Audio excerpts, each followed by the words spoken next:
آج بالائی علاقوں میں زلزلے کے شدید جھٹکے محسوس کیے گئے۔ ریکٹر اسکیل پر زلزلے کی شدت 5 تھی۔ کسی جانی یا مالی نقصان کے اطلاع موصول نہیں ہوئی۔ امی، اگر زلزلہ آ جائے تو کیا کرنا چاہیے؟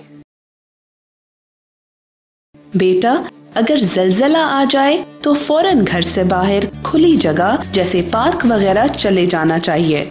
راستے میں درختوں، سائن بورڈ، عمارتوں، بجلی کی تاروں اور پول وغیرہ سے بچنے کا خیال بھی رکھنا ضروری ہے۔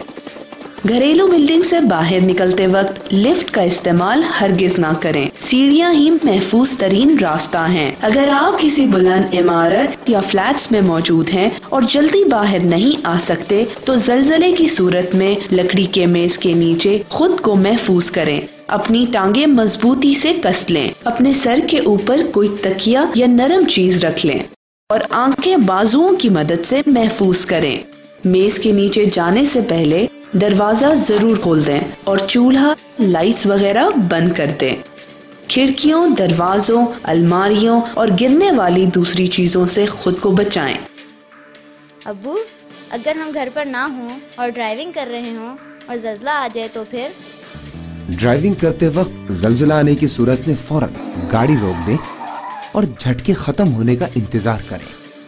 بلڈنگ، اوور پاسز، پلوں، بجلی کی تاروں اور پہاڑی علاقوں میں خصوصاً لینڈ سلائیڈنگ والے علاقوں میں کھائیوں اور اوپر سے گرنے والے پتھروں سے احتیاط بھی انتہائی ضروری ہے۔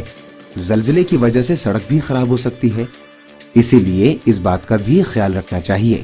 بچوں، زلزلے قدرتی آفت ہیں، انہیں روکا نہیں جا سکتا، لیکن حفاظتی تدابیر کے بارے میں معلوم ہونے سے ہم نقصان کو کم سے کم کر سکتے ہیں۔